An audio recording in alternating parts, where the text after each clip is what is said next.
माया से मायापति कभी चकित नहीं होते हैं।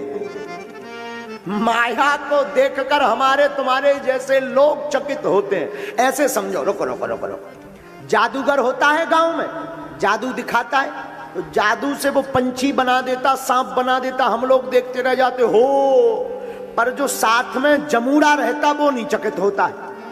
होता है क्या? बोलिए। जमूड़ा जो साथ में चेला लिए रहता जादूगर, वो चकित नहीं होता, क्योंकि उसको रहस्य पता होता है कि ये पंछी कहां से निकाल रहा है। उसी प्रकार राम जी चकित नहीं है, क्योंकि राम जी को पता है कि ये कौन है। सती कपटो जानव सुर स्वामी, सब दर्शी सब अंतर्यामी। सती के कपट को पहचान गए राम जी। एक बात और, हम लोग छल कपट से दुनिया को अपना बना सकते, झूठ बोलकर दुनिया वालों को घुमा सकते, लेकिन परमात्मा को कभी नहीं घुमा सकते। और एक दिन पोल खुल जाएगी। राम जी को बहाना बना करके तुम अपना नहीं बना सकते। दुनिया वालों को तो कह सकते हम बहुत धर्मात्मा हैं, लेकिन भीतर से ना हो, बाहर का दिखावा करके माला पहनकर तिलक लगाकर रामायण की पुस्तक सिर पर रखकर तुम दुनिया वालों के सामने भक्ति का चोला ओढ़कर भक्त बनने का ढोंग कर सकते हो, परंतु परमात्मा के सामने नहीं। आईना के सामने जब व्यक्ति जाता है तो चेहरा साफ हो जाता है कि तुम गोरे हो या काले हो। उसी प्रकार भगवान के सामने भक्त जाता है तो आईना साफ हो जाता है कि कालनेमी भक्त हो कि सच्चे भक्त हो। और इसलिए क्षमा करना। इंसान बड़ी विचित्र चीज है। इंसान दुनिया वालों को तो बुद्धू बनाता ही, भगवान को भी बनाने की सोचता है। हाँ, और कभी कभी हम अक्सर देखते हैं, लोगों का अनुभव करते हैं, कोई मंदिर हो जाए, जय सीताराम जय सीताराम जय सीताराम जय सीताराम। घर में रिश्तेदार आ जावे, इतनी पूजा करेगा कि सबसे बड़ा पुजारी बैठा है। हाँ, 4-5 लोग बाहर बैठे हो, पर तो ओम नाभ्यायासीदंतरिक्षगं शीर्षणादेव हो समवत तथा पदभ्याम भूमृद सहस्रोत्रा तथा। एकदम मंत्र पड़ेगा, लोकान कल्पयन्नो। और जब देखा कि कोई नहीं है तो धर दे भगवान के सामने, खाने हो खाओ, नहीं तो बैठे रहो। अद्भुत बात। हाँ, लोग दिखाई दे तो ऐसे हाथ जोड़े, ऐसी आंखी मींचे, फोटो बढ़िया आ जाए। कथा में तो हम कई लोग गौर करते हैं, कथा में कई लोग बैठते हैं, इतनी श्रद्धा से बैठते हैं कि मानो दूसरी मीराबाई और दूसरे तुलसीदास बैठे हो।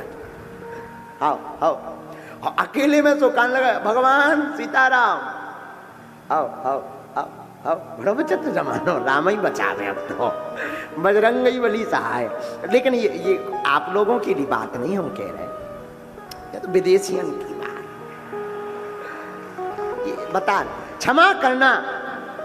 दुनिया वालों के सामने तुम अभिनय कर सकते हो, ईश्वर के सामने नहीं। हमारी प्रार्थना है, जैसे तुम बाहर रहो वैसे भीतर रहो। कई लोग हमको मिलते, वो कहते गुरुजी आप मंच पे भी चाय जैसी बातें कर लेते हो। हमने कहा भैया देखो, हमारे स्वभाव में जो हम कमरे में हैं वो मंच पर हैं, हम बदल नहीं पाते। कई लोग ऐसे होते हैं कि लोग देखें वो ज्यादा गंभीर बैठ जाएंगे, बहुत गंभीर आदमी।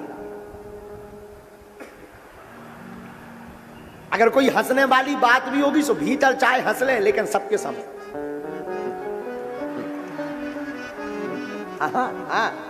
गंभीर आदमी जो नाटक करता है, उसका नाटक एकदम पकड़ में भी आ जाता है। उसे लगने लगता कोई पकड़ नहीं रहा, एकदम पकड़, एकदम, और ताली भी बजाएगा। अकेले में अकेले में तो दीवालन के कान फूट जाए, इतना हंसे। तो क्षमा करना। ये दुनिया के लोगों को दिखाने के लिए क्या जिंदगी जीना, अपने लिए जियो, वही तो जिंदगी है। दुनिया वाले भक्त माने, पागल माने, ये दुनिया का काम। महात्माओं से हमारा प्रार्थना है, दुनिया वाले हम पूजा करेंगे, दुनिया वाले क्या सोचते, ये दुनिया वालों का मैटर है, अपना थोड़ी मैटर है। भाई एक सज्जन हमसे कह रहे थे, महाराज जी कोई तुमको कुछ कहता तो हमें बुरा नहीं लगता। हमने कहा अगर कोई हमें गाली देता है तो वो दे रहा, उसकी मजबूरी है, उसको टेंशन है, हमें थोड़ी टेंशन है। लेना ना लेना ये तो हमारा काम है, उसके बाप की थोड़ी बात है। ये तो हमारी मजबूरी है कि हमें उसकी गाली को एक्सेप्ट करना है या नहीं, और हम स्वीकार नहीं करेंगे। कोई गाली कितना भी देता रहे, उसको उसकी गाली चिपक जाएगी।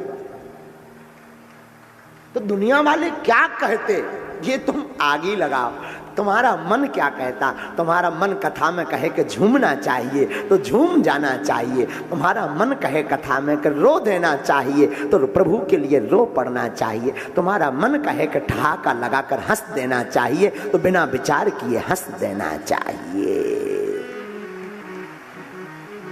दुनिया वालों के सामने हम लोग बहुत बनते हैं, और बनने वालों की भी राम ही बचावे। बोलो सीताराम, जोर से बोलो, और जोर से बोलो। देखो असली असली है, नकली नकली है। असली के सामने नकली थोड़ी टिक सकता है। अच्छा, लेकिन एक बात और है, आजकल प्रोडक्ट की ऐसी पैकिंग की जाती है कि असली फीका पड़ जाएगा नकली के सामने। जरूरी नहीं जो ज्यादा चमक धमक रहा हो वो बहुत बढ़िया आदमी है।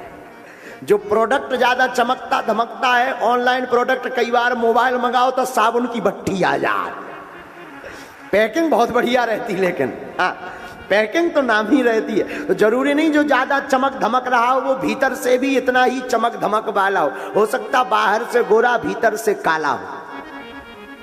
इसलिए जिंदगी में एक बात याद रखना, ज्यादा चमक के प्रभाव में मत पड़ो। पर एक बात और है, झूठ का आकर्षण तो होता है पर टिकता नहीं है। टिकता तो सत्य है। मिथ्या बात, झूठ बात में तुम किसी को अपना तो बना सकते हो, लेकिन अगर तुम्हारे अंदर सच्चाई नहीं होगी सो पोल खुल जाएगी, आज नहीं तो कल। और याद रखना, झूठ बोलने वाले व्यक्ति को याद ज्यादा रखना पड़ता है। जैसे किसी को झूठ बोलना हो और पूछा जाए अच्छा बताओ तुम्हारे कितने भाई हो, उसे झूठ बोलना हो तो 3 बता देवे हैं 2, लेकिन अगर 3 बता दिए तो उसे जिंदगी भर याद करना पड़ता है कि उस व्यक्ति को 3 बताए थे, कहीं 2 ना बता दे। और जो व्यक्ति सत्यवान होता उसे कुछ याद नहीं करना पड़ता, सत्य हमेशा याद होते ही नहीं, सत्य तो सत्य होता है। इसलिए नकली के चक्कर में मत पड़ो। तो महाराज अब आप निर्णय कैसे करोगे कि असली कौन है नकली कौन है? असली और नकली का एक ही निर्णय है, जो बहुत ज्यादा अपनी महिमा मंडन करे, अपने आप को बहुत बड़ा बताए, समझ जाइयो ढोल कपोल है। हाँ समझ जाइयो कुछ इनमें तत्व नहीं है, ज्यादा दम नहीं है, बेदम आदमी है। क्योंकि सच्चाई छिप नहीं सकती बनावट के उसूलों से, खुशबू आ नहीं सकती कागज के फूलों से। जिसमें सत्यता होती है वो व्यक्ति कहता नहीं, उसका आचरण बता देता है। जो झूठ होता है वो अपनी महिमा गाता है, क्योंकि उसको आदत होती है अपनी महिमा सुनने की। बोलो सीताराम।